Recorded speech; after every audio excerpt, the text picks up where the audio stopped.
कई बच्चा बोलेंगे कि अपने ही जयपुर में हो रहा है, जोधपुर में हो रहा है, अपन एक बार उसका टिकट लेकर के देखने चलते हैं।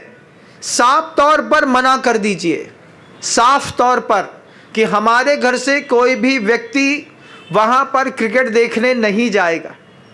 मैं फिर कहता हूँ, मेरे इस प्रवचन को वर्ल्ड वाइड प्रमोशन नहीं मिलेगा, बहुत कम लोगों तक ये प्रवचन पहुँच पाएगा, लेकिन जहाँ तक भी पहुँच पाएगा किसी न किसी परिवार का पैसा बचाएगा, किसी न किसी परिवार के पुत्र की जानो माल की रक्षा करिए।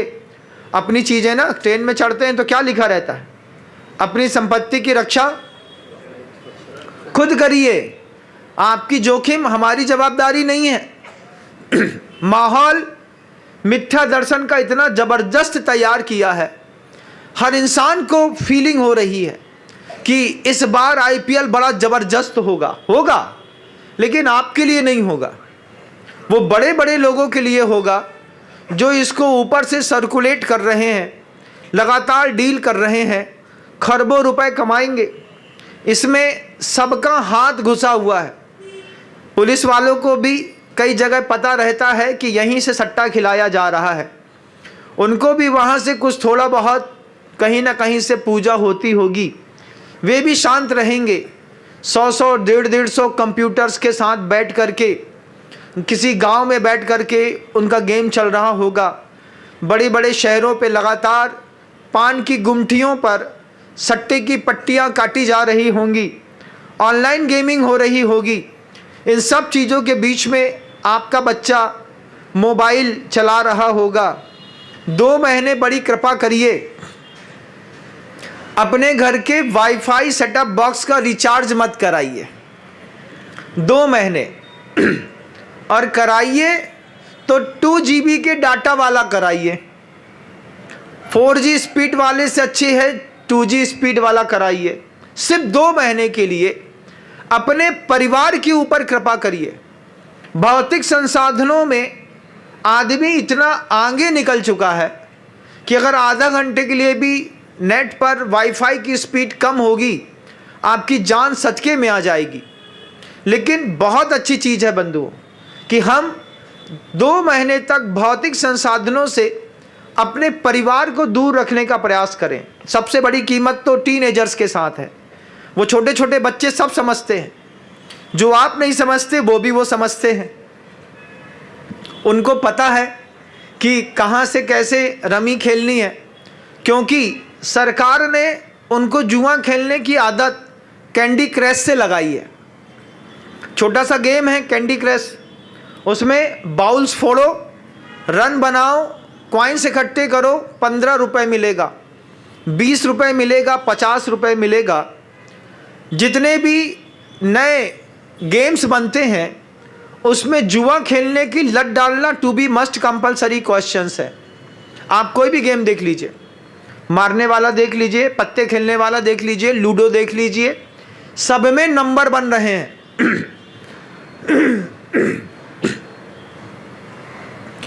ये जो नंबर बन रहे हैं, ये नंबर आपके बच्चों का दिमाग माइंड वॉश कर रहे हैं। फिर इसका सेकंड लेवल का गेम आता है जिसमें वो सिर्फ पत्तों के साथ आपको किसी कंप्यूटर के साथ बैठाते हैं और खिलाते हैं।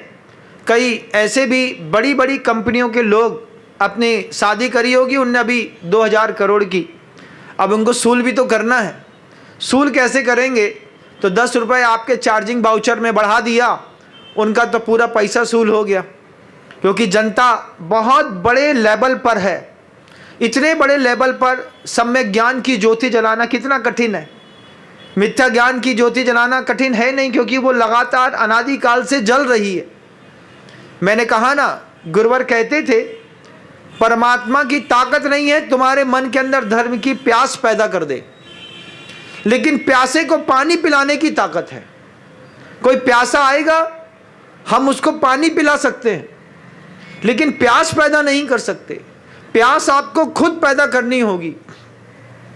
जब आप इस प्यास को पैदा कर रहे होंगे, तब तक तो आपका बच्चा बर्बाद हो चुका होगा। गुरुजी कहते थे कि जब आपका बच्चा आपका हाथ पकड़ करके कहीं भी जाने को तैयार था, एक उम्र थी ना, क्या उम्र थी? जब आपका बच्चा आपका हाथ पकड़ के कहीं भी जाने तैयार है, उस वक्त आपने अपने बच्चे को महाराज के पास लेकर के नहीं गए, क्योंकि उस वक्त भी आपको लगता था कि महाराज किसी काम के नहीं होते हैं, संसार से भाग करके चुपचाप समाज का खाते हैं, एक समय बैठे रहते हैं और ज़िंदगी जीते रहते हैं। लेकिन ये इतनी बड़ी जवाबदारी है मुनि मार्ग में। आपके घर में जवाबदारियां कम है, आपको सिर्फ 2, 5, 10, 5 लोगों का पेट भरना है, लेकिन साधु समाज को पूरी समाज का पेट भरना है, सबका माइंड वॉश करना है। वो जवाबदारियां बड़ी ज़बरदस्त है, लेकिन आप देख नहीं सकते, आपको अपने दिमाग वाली जवाबदारियां दिखती हैं। अरे महाराज जी लोगों को क्या काम रहता होगा? एक बार आकर के देखिए हमारे साथ, 5 दिन रह के देखिए, आपको पता चलेगा कि जिन शासन को बहुत दूर तक फैलाने के लिए साधु लगातार कितनी मेहनत करते हैं। जय हिंद दोस्तों, अगर आपको मेरी वीडियो अच्छी लगती है तो प्लीज़ मेरे चैनल को लाइक, शेयर, सब्सक्राइब करिए और इसी तरह से अपना प्यार देते रहिए। धन्यवाद।